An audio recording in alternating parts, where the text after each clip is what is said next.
নমস্কার। রম্য গল্পমালার পক্ষ থেকে সকল শ্রোতা বন্ধুদের জানাই স্বাগত। আপনাদের সাথে আমি রম্য মাইতি। শুভ নববর্ষ উপলক্ষে সকলকে জানাই হার্দিক প্রীতি ও শুভেচ্ছা। আজ শোনাতে চলেছি সাহিত্যিক কালিদাস ভদ্রের লেখা মজার গল্প চোরে পুলিশে। অঙ্কনে দিলীপ দাস, গল্প পাঠে আমি রম্য মাইতি। আজকের গল্প চোরে পুলিশে।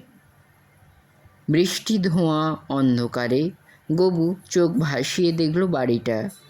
না, ঠিক চিনতে পেরেছে। শালুক ঝিলের পাড়ে একমাত্র দোতলা বাড়ি, বহুদিন খালি পড়েছিল। ফটকে বলেছে নতুন লোক সবে এসেছে, শীত কাটার সুবিধা অনেক। তাছাড়া নতুন পাড়া, ইলেকট্রিক নেই। সিঁধেল চোর কবু, পেশা তার রক্তে বিজবিজ করে। অনায়াসে সিন্দুক খুলতে পারে, শীত কাটতে পারে। নিঃশব্দে সব হাতড়ে ঘর শূন্য করে নিমেষে মিলিয়ে যায় অন্ধকারে। গবুর সাগরেদ ফটকে বলে গবু নাকি জাত চোর, জাদুকরি ক্ষমতা তার বংশগত। অথচ জ্ঞান হওয়ার পর গবু মা বাবা কাউকেই দেখেনি। লোকমুখে শুনেছে গবুর এক মামা ছিল, সেই মামা মৃত্যুকালে গোচরণের বুড়ি দাইমার কাছে গবুকে রেখে ইহকাল ত্যাগ করেন।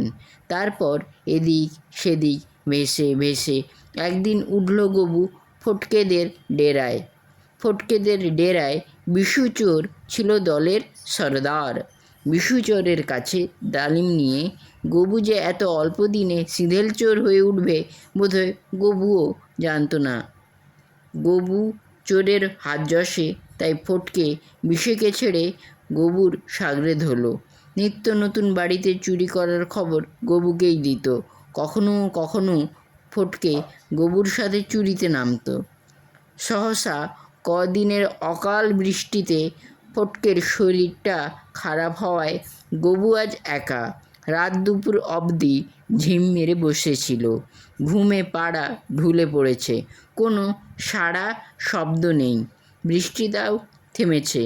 নেড়ি কুকুরগুলো বৃষ্টির ভয়ে পথে ঘাটে নেই, শুধু ব্যাঙ ডাকছে থেকে থেকে। ঝিলপাড়ের পোড়ো মন্দির থেকে গবু পা বাড়ালো বাড়িটার দিকে। বাড়িটার কাছে দাঁড়ালো একটু। সিঁধেল চোর গবু যেন গন্ধ নিচ্ছে ভেতরের। সহসা কোমর থেকে হ্যাক্স বের করলো। অন্তর্পণে জানালার কপাটের মধ্যে হ্যাক্সটা চালিয়ে ছিটকিনি কাটলো। আলতো হাতের ছোঁয়ায় কপাট খুলে জানালার শিক ধরল। নিঃশব্দে দুটো শিক গোড়া থেকে কেটে ফেলল। আস্তে শিক দুটো উপরে বেঁকিয়ে রাস্তা করল ভেতরে যাওয়ার। বেড়ালের মতো পায়ে জানলা দিয়ে গবু ঢুকলো ঘরে। গেরস্ত ঘুমিয়ে কাদা, টুং শব্দ নেই কোথাও। ধীরে ধীরে কোমর থেকে পেন্সিল টর্চটা বের করে সাবধানে জ্বাললো। আলোয় টাওর করতে চাইল সিন্ধুক। সহসা সিন্ধুকটায় আলো পড়তেই গবুর মন আনন্দে নেচে উঠল। সিন্ধুকের কাছে এক মুহূর্ত দাঁড়িয়ে মনে মনে পরিকল্পনা সাজালো। হঠাৎ চোখে পড়ল দেওয়ালের কোণে ঝুলছে চাবির গোছা। ফিক করে হেসে গবু চাবির তোড়াটা পেড়ে নিল। চাবি লাগিয়ে সিন্ধুক খুলে মনটা বড় হতাশ হয়ে গেল। ভেতরে সামান্য কিছু টাকা আর একজোড়া সোনার চুড়ি ছাড়া কিছুই নেই। গবু মনে ভাবল, এর জন্যে এত পরিশ্রম। এমনিতে বেশ কিছুদিন গবুর চুরি ব্যবসায় মন্দা চলছে। বাধ্য হয়েই তাই আজ প্রথম বেপাড়ায় এসেছিল। তাও সেই একই হাল। অথচ বেপাড়ায় কাজ করার ঝুঁকি অনেক। সিন্ধুকের টাকা গয়নায় তাই গবুর মন ভরল না। খাটের নিচে উঁকি দিয়ে কাঁসা পেতলের গ্লাস থালা দেখতে পেল।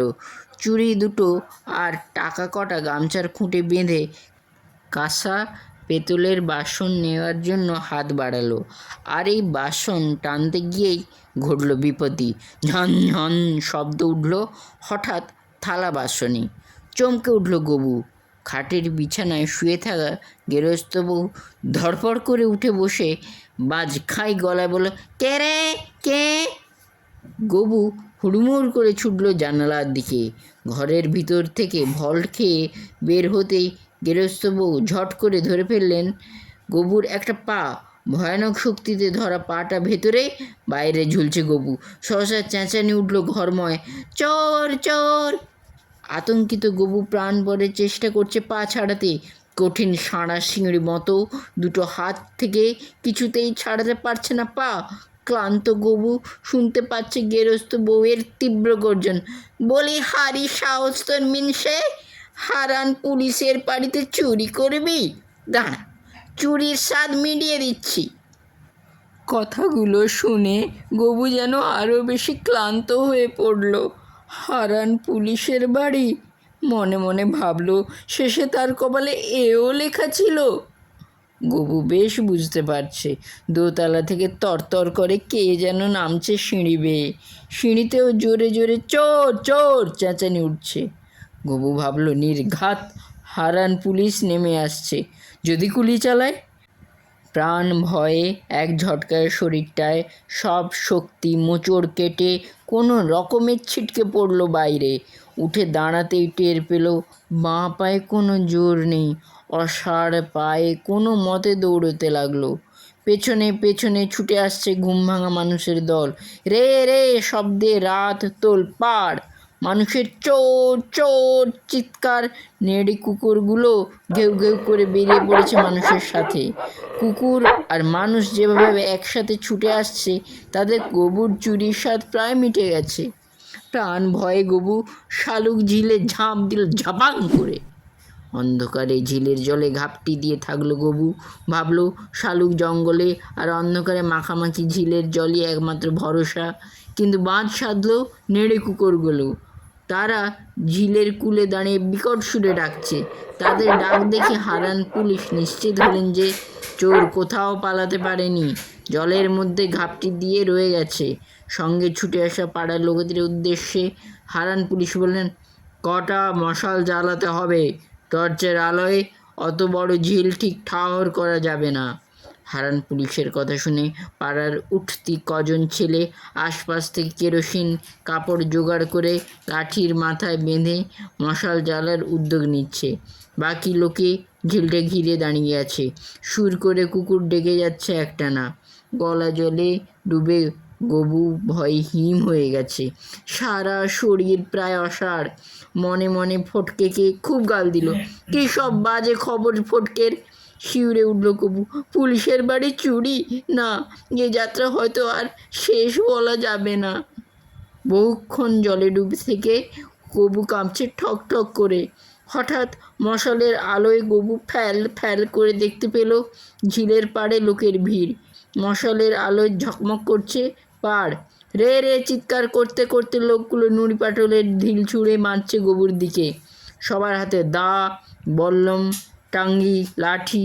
ভিড়ের মধ্যে থেকে মোটা গোঁফওয়ালা হারান পুলিশ পিস্তল উঁচিয়ে বাঁচখাই গলায় বললেন, এই চোর, ওঠ বলছি, ওঠ। করুণ চোখে গপু চোর ফ্যাল ফ্যাল করে তাকালো। মুখ থেকে কথা বের হচ্ছে না, অসাড় যেন জীব। হারান পুলিশ রাগে গজগজ করতে করতে তড়াক করে লাফ দিলেন ঝিলের জলে। অনেকক্ষণ ধরে জলের মধ্যে চোর পুলিশের চলল লুকোচুরি খেলা। চিত সাঁতার ডুব সাঁতারে চোর পুলিশে সারা ঝিল তোড়পাড়। শালুক ফুলগুলো ছিঁড়ে খুলে ভাসছে জলে। পাড়ে দাঁড়িয়ে গায়ের লোক মাঝে মাঝে চিৎকার করছে, বলছে, দেখ বেটা চোর, পুলিশের বাড়ি চুরি করায় চুরির নাম ভুলে যাবি। অনেকক্ষণ চলল জলে ঝাঁপাঝাঁপি। প্রায় শেষ রাতে দুজনের দম ফুরিয়ে গেল।